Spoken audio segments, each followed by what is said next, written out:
Are you having a rough time trying to get your canine to comply with house rules?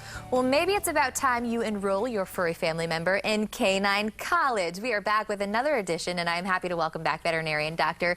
Dixie Brown. So great to have you back. Thank you. It's been a while. Next time we need to not make it so long. It's been a while. Yeah. So season, I was saying, it seems like it kind of came a little bit late this year, but for whatever reason, things are busy out there. We are a very pet-friendly community here in Southwest Florida, which I absolutely love because we have the best parks, the best dog beaches.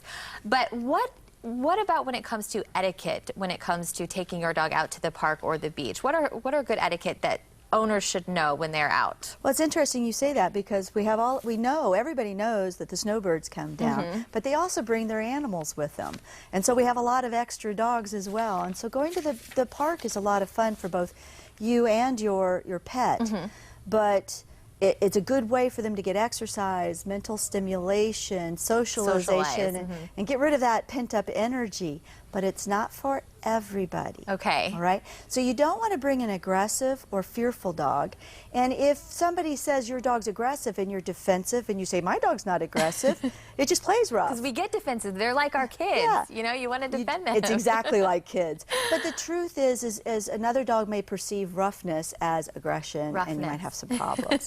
And never bring a dog that's under 4 months of age so that they haven't had their series of vaccines. Okay. That's not safe. Okay, so let's talk vaccines then, because when they're out socializing with other dogs, and who knows how your dog will react sometime, especially if you haven't had them out. What are the recommendations for vaccine? What should they, I mean, I would say certainly be up to date on rabies and all that stuff, but what goes along with that? Well, the county has stipulations on what they require for them to go into these dog parks now, and rabies obviously, but it's also important that not only do you do your rabies, but you have your license. And then you have your core vaccines, which is your distemper combo. It has parvo and adenovirus in it.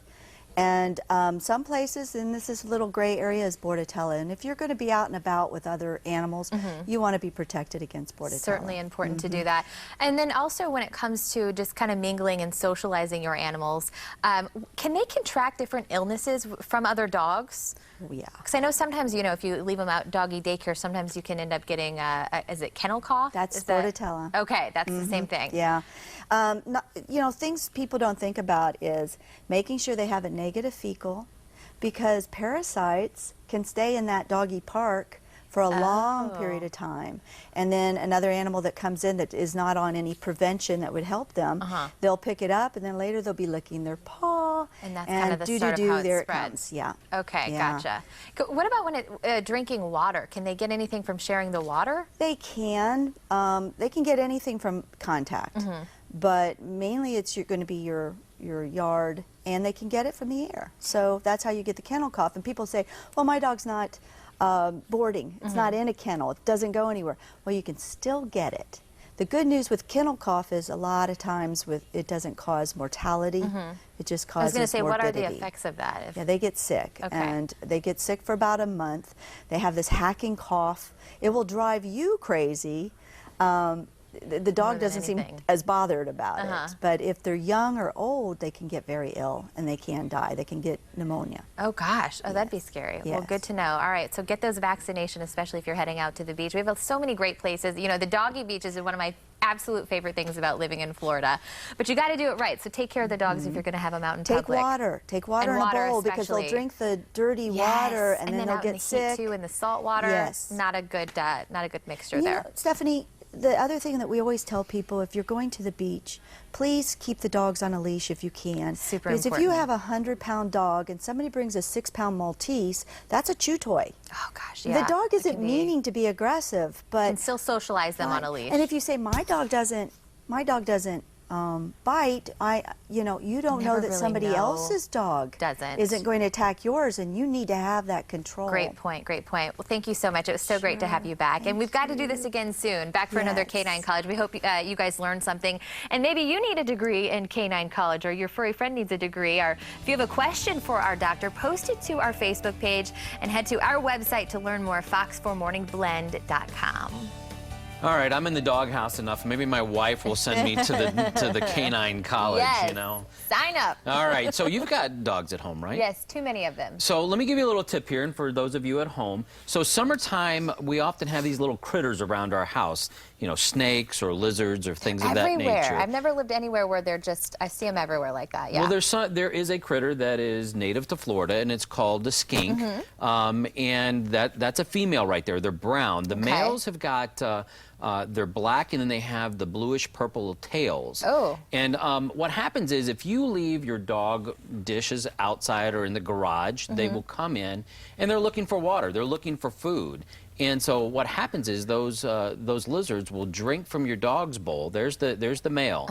And what happens is they release toxins into that water, and it will make your dog, especially small dogs. Does it make them sick? It will. It'll give them kind of a, it'll make them nauseated. They'll kind of have like they'll look like they're drunk almost. And for some small dogs, if they are allergic to it enough, the vet told us that it could seriously harm them. Oh my gosh, how scary. So be mindful of that. In the summertime, change out that water a lot, especially if you leave the dog bowls in the dishes and things of that good nature. to know. I had no idea. I've been here how long, and I had never heard that before. So just a little tip. I know we took a little extra time, and I asked our producer to pull that up, Great but that advice. is something to be mindful of if you're at home and you got small dogs. It's especially harmful to scary. small dogs. So anyway, take care. Since we're talking about dogs and we're talking about beaches, we had to show you one that you could try it for yourself. A dog beach. Oh yes, this is a favorite and definitely gets 4 paws up from me. This slice of sunshine and sand is going to the dogs, literally.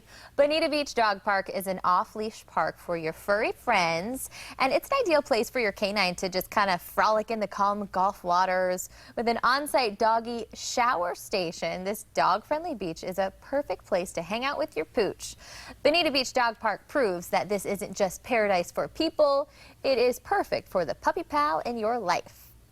And there's certainly no shortage of dog videos on the web. Truth be told, I mean, because they're everywhere, right?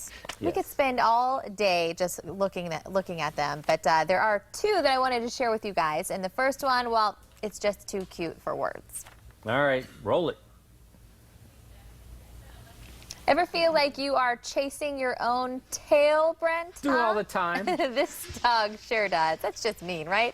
I'm going to keep him busy for hours. Round and round he goes. No one's certain. When's he going to stop? Oh, but the thing is, when they widen out, look at the older dog going, what are you doing? He's laughing at him. Seriously? Like, ha ha. Do you think he knows that he's chasing his own leash? I mean, it's hilarious. I got to tell you, though, I mean, puppies, right before I had Sutton, they're like having a little toddler in the house. It takes a lot to kill their energy, so I bet they're glad they got him occupied and they don't have to do a thing for him. That's pretty funny. So, and the next one is both cute and then also a great invention, if you ask me. I got to figure out where they found it. This dog says, I don't need a stinking owner to walk me or get exercise either. Take a look at him. He carefully places a ball in this little contraption, and the little device there actually shoots the ball out. Well, Watch just the fact that Here he's he goes. smart. I know. I mean, he puts it back in there. How do you teach him to drop it in there like that? I wonder how long it took him to actually learn that he could do it himself. So check it out. Here goes. Wait for it. Wait for it. It's a wiener of an idea for a wiener dog. All right, I had to do that for the control room. All right, now see this dog, it could be all that, you know, this type of toy all this dog would ever want. He can clearly be trained to do things for himself.